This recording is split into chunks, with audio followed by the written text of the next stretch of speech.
반갑습니다.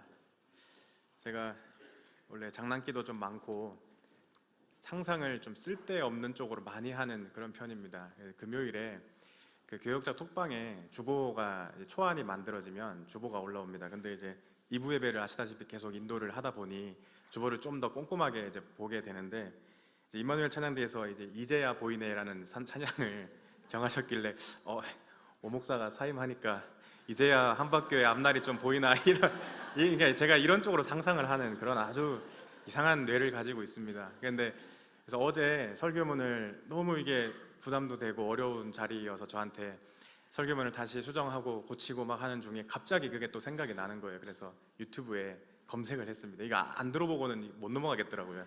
그래서 검색해서 들었는데 눈물이 막 예, 또 시작이다. 1부 때 제가 너무 많이 울어가지고 여러분 다 울었다 생각했는데 벌써 또 이렇게 안 좋네요.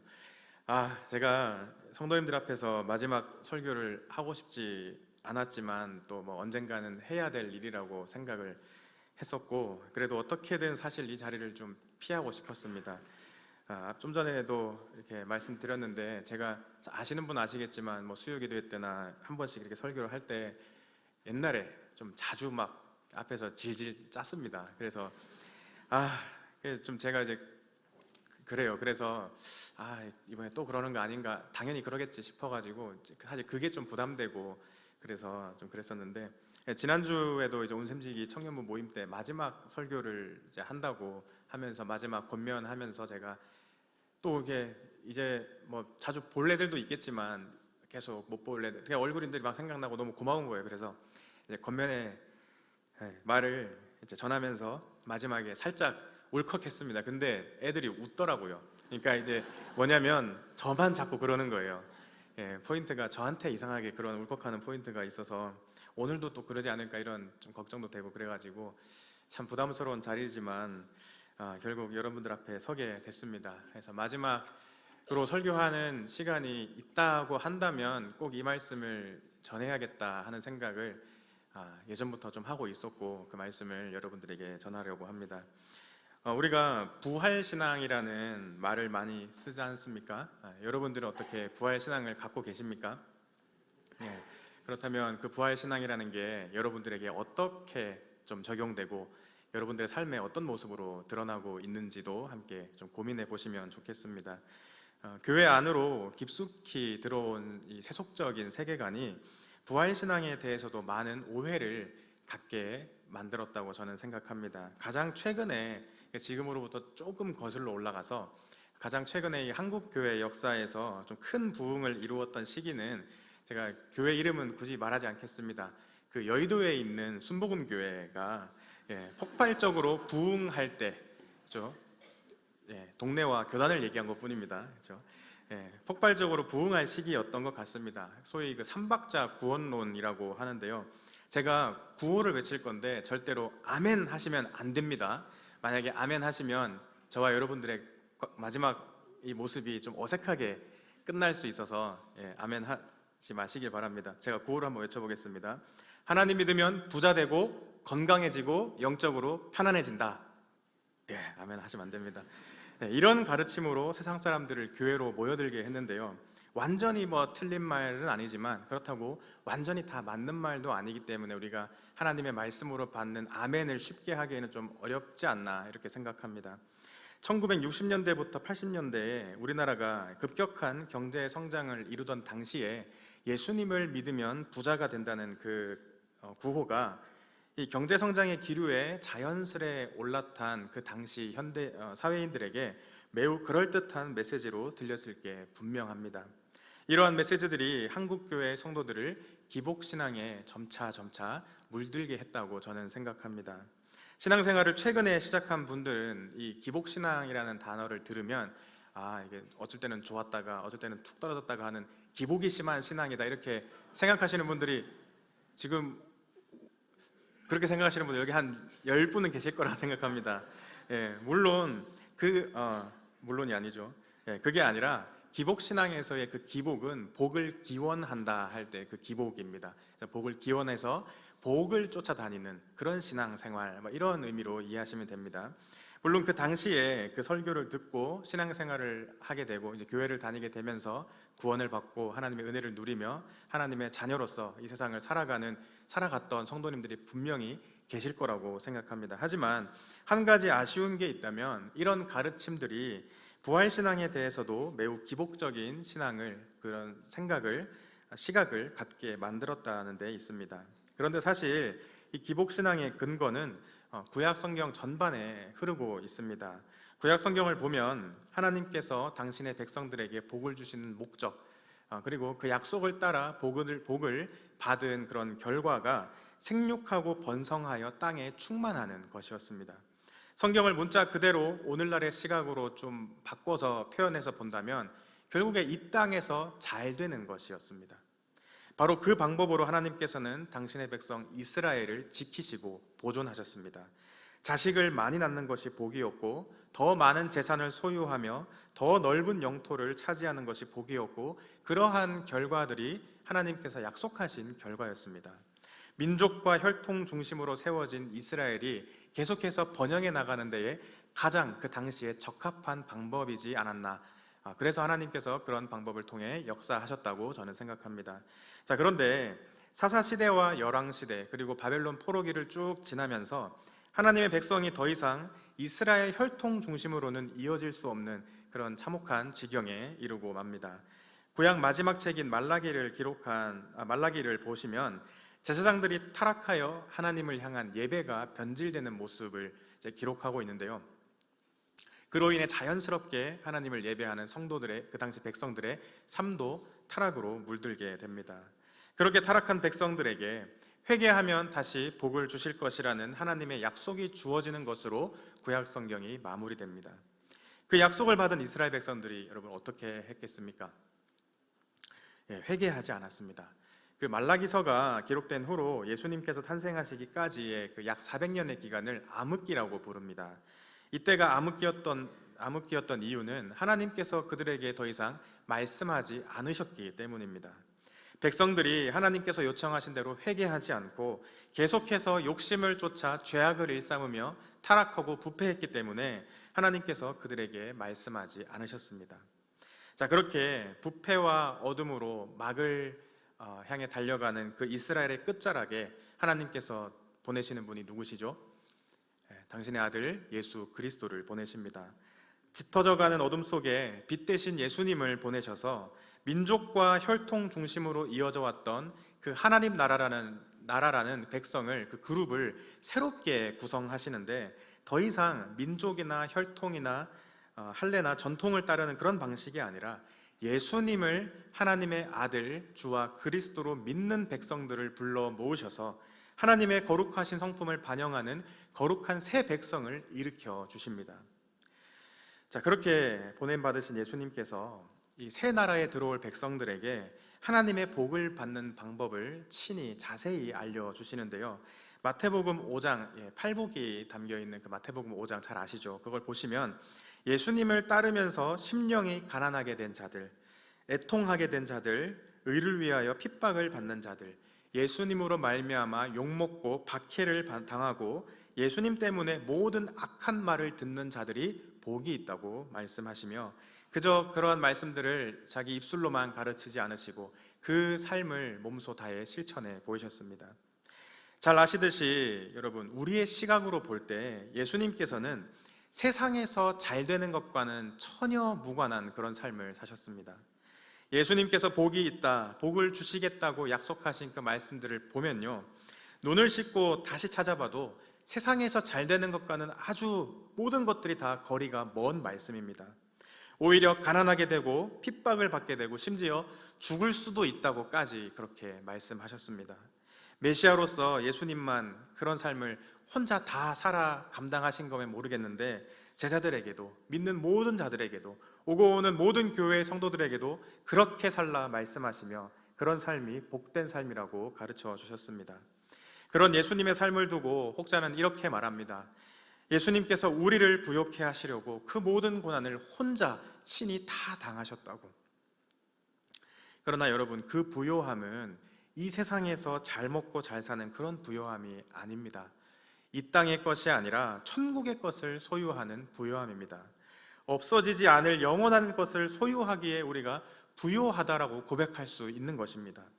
하나님께서는 우리가 이 땅에서 욕심을 버리고 나누고 구제하며 살면 하늘에 상급이 쌓인다고, 하늘에 복이 쌓인다고 약속하셨습니다. 바로 그런 삶을 쫓아 살아가는 성도가 복되다고 말씀하시며 그런 인생이 이 땅에서도 부요한 인생이라고 말씀하셨습니다. 때문에 여러분, 우리가 복 있는 사람, 그리고 하나님께서 원하시는 그런 부요한 사람이 되려면 잘 아시듯이 예수님을 믿어야 하고요, 예수님처럼 살아야 합니다. 이걸 여러분들이 사실 모르지는 않으실 거라 생각합니다. 하지만 문제는 그렇게 믿고 순종하며 살았을 때 그렇다면 주어지는 복이 무엇인가 하는 것, 이걸 또 우리가 한번 알아봐야겠죠. 여러분, 저와 여러분들에게 가장 큰 복은 무엇입니까? 여러분들에게 가장 큰 복은 무엇입니까? 조금 바꿔 말해서 오늘날 이 땅을 예수님처럼 살고자 다짐하며 그렇게 애쓰며 살아가는 여러분들에게 오직 주님만이 주실 수 있는 참된 위로는 무엇이냐는 것입니다. 어떤 위로를 받으며 살아야 여러분들이 이 땅에서 복되다라고 고백하면서 사시겠습니까? 평생을 복 있는 사람답게 사신 예수님께서 이 땅에서 보여주신 그 마지막 부활 때의 모습이 예수님께서 약속하신 복 있는 사람의 모습일 것은 분명합니다. 그렇죠? 복 있는 삶을 쫓아 사신 그 삶의 마지막, 우리에게 보이신 그 마지막 모습이 가장 복된 모습일 것은 분명합니다. 그때의 모습이 어땠는지를 우리가 추적해 본다면 하나님의 복을 한껏 받은 우리의 모습, 우리의 마지막 모습이 어떨지를 우리가 알 수 있지 않겠습니까? 저는요, 이 마지막 주님 다시 오실 때 영광스럽게 변화될 거라는 그 모습이, 죄송한 말씀이지만 신체적으로 건강하고 아름다운 모습은 아니리라고 생각합니다. 본문 앞에 있는 43절에 이런 말씀이 있습니다. 약한 것으로 심고 강한 것으로 다시 살아난다. 이 말씀은요, 전체 15장의 문맥은 죽음과 부활에 관련된 거거든요. 죽음을 이기는 강함을 의미하는 것이지, 요즘 젊은이들 사이에서 유행하는 이 힘 잘 쓰는 몸짱, S라인 이런 거를 의미하는 게 아니라는 겁니다. 한국 교회가 그려놓은 부활의 모습은 예수님과 같이 영화롭게 변할 거라고 할 때에 영화로움, 영광이라는 단어가 주는 그 좋은 분위기만 차용한 것입니다. 세상에서 누리는 부귀영화의 이미지를 마지막 우리의 부활의 모습에 반영한 겁니다. 그래야 욕심 많은 이 세상 사람들에게 설득력이 있거든요. 결국에는 세상의 헛된 것으로 죽음이 주는 헛헛함을 그렇게 달래고 만 것뿐입니다. 여러분, 잘 들으셔야 합니다. 예수님과 같이 영화롭게 될 거다, 변화될 거다라는 그 문장의 핵심은 예수님과 같이에 있습니다. 예수님과 같기 때문에 영화롭고 영광스러운 것입니다. 믿으시죠? 네. 세상의 부귀영화에 집착해서 자꾸 우리 마음이 그런 것들을 쫓다 보니까 영화로움, 영광이라는 단어에 자꾸만 우리가 천착하게 되는 것이고, 그러다 보니 예수님이라는 실제 가장 중요한 핵심을 잃고 만 겁니다. 여러분, 예수님께서 부활하셨을 때의 그 몸이 어땠습니까? 어떠셨습니까? 그 몸이 영광스러운 몸이었을 것이라는 것에는 의심의 여지가 없습니다. 그러면 그 몸이 도대체 왜 영광스러운 몸이었습니까?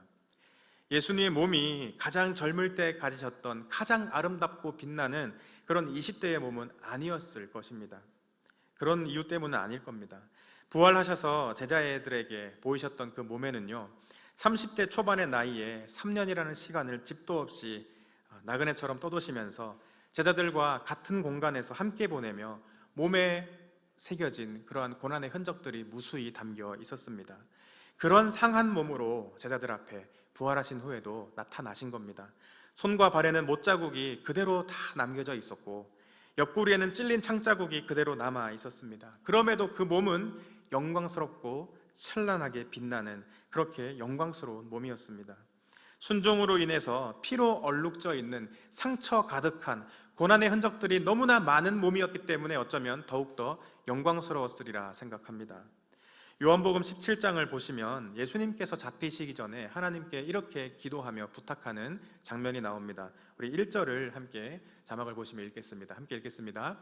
아버지여, 때가 이르렀사오니 아들을 영화롭게 하사 아들로 아버지를 영화롭게 하게 하옵소서. 여기서 말하는 이 때가 어느 때를 가리킬까요? 십자가에서 죽으실 때입니다. 하나님의 기나긴 구속 역사의 절정이 십자가에서 펼쳐지는 그때, 고난이 극으로 치달을 그때 하나님께서 영광을 받으시고 예수님 자신 또한 영화롭게 되셨습니다.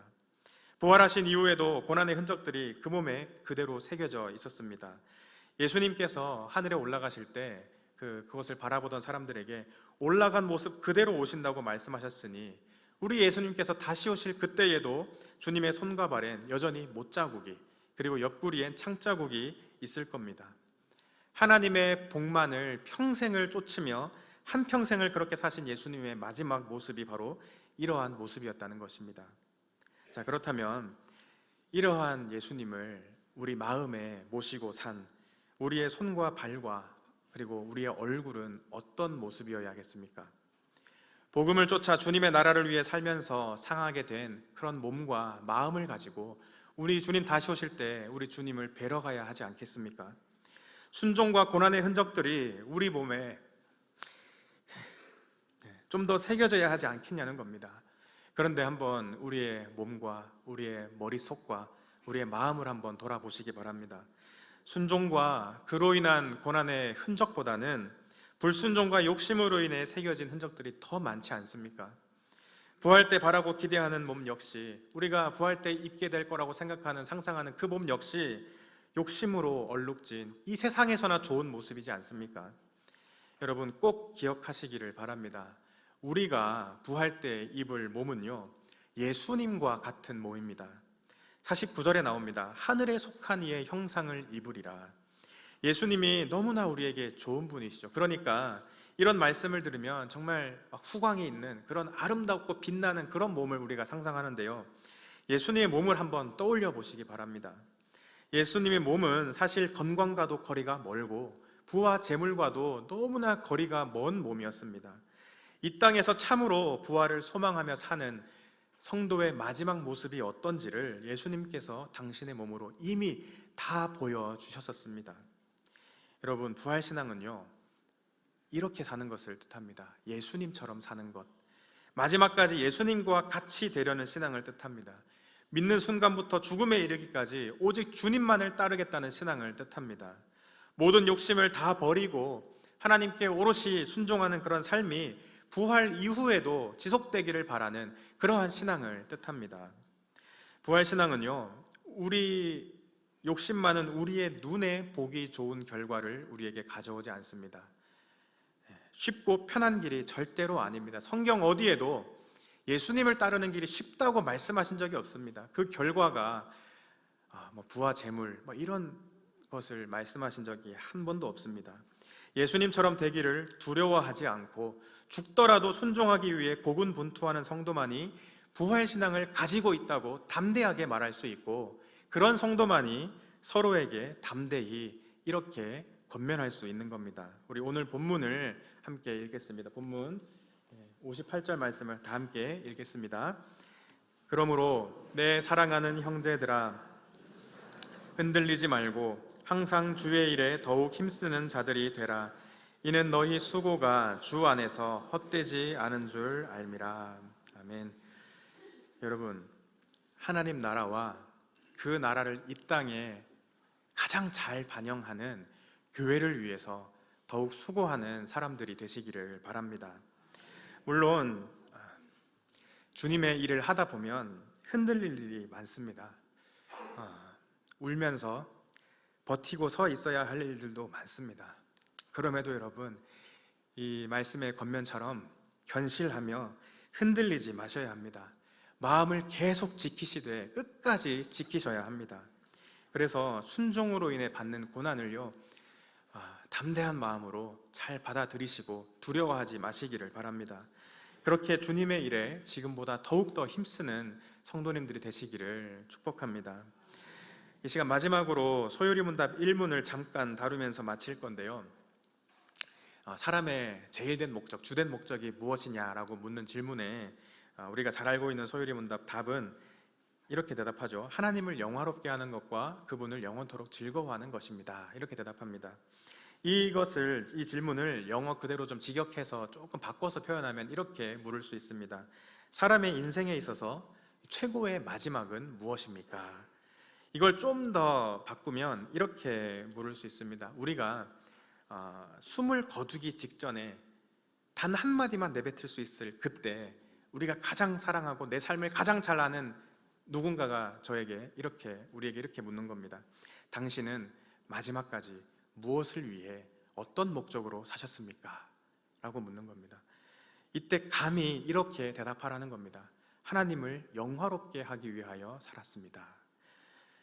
여러분, 우리가 어떻게 살아야 이 대답을 할 수 있겠습니까? 저는요, 아직도 순종과 고난 외에 다른 방법을 찾지 못했습니다. 큰 욕심부터 작은 욕심까지 정말 모두 다 버리고 순종과 그로 인해 얼룩진 고난의 삶이 아니고서는 이런 고백이 쉽게 나오지 않을 것 같습니다. 너무나 부끄럽게 뱉어야 하기 때문에 하는 말밖에는 할 수 없을 것 같습니다. 여러분, 우리 삶은 어떻습니까? 어떻게 사는 것이 순종의 삶인지, 우리 인생에는 왜 복음으로 인한 고난이 없는지 한번 잘 돌아보시기 바랍니다. 고난이 없다면 복음을 위해 살지 않기 때문에 고난이 없다라는 사실을 담대히 받아들이시기 바랍니다. 그리고 지금 여러분들 중에 혹시나 복음으로 인해 여러분의 가정과 또 교회와 직장에서 고난을 받고 있으시다면 너무 걱정하지 마시길 바랍니다. 주님께서 우리와 함께 하시기 때문에 여러분 모두 괜찮습니다. 하나님께서 그런 인생을 기뻐하시고 그런 인생을 가장 복되다고 약속하셨습니다. 그리고 마침내 주님께서 다시 오실 그날에 상하고 상한 우리의 몸과 마음을 어루어 만져 주실 것입니다. 저는 이런 인생이 하나님께서 기뻐하시는 가장 복되고 행복한 인생이라고 믿습니다. 마지막으로 여러분들에게 부탁의 말씀을 드립니다. 마지막 날 우리 주님께서 다시 오실 그날에 저와 여러분들이 어딘가에서 만나서 서로를 알아보면서 인사를 나누며 악수를 할 수 있는, 손을 건네는 그런 상황이 온다고 한다면 우리의 손에 순종으로 인해 얼룩진 고난의 흔적들이 가득하면 좋겠습니다. 그런 상한 손과 발과 몸과 마음을 가지고 서로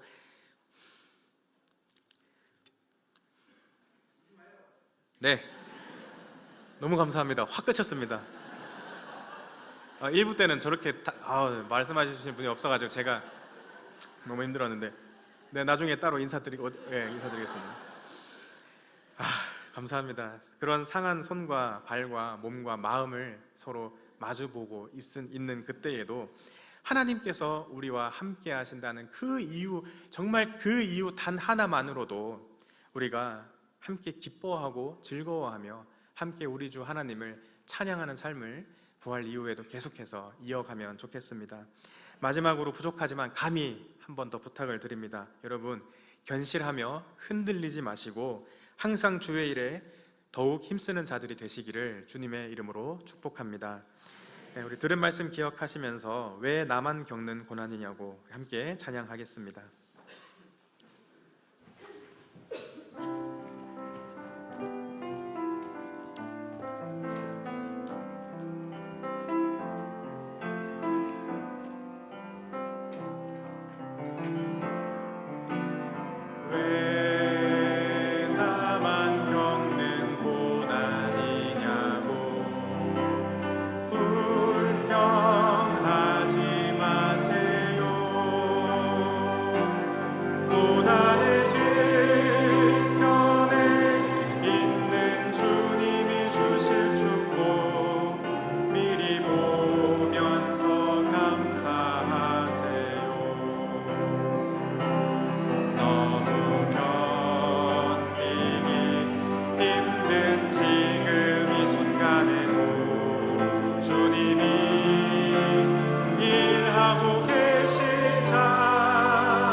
남들은 지쳐 앉아 있을지라도 당신만은 일어서세요.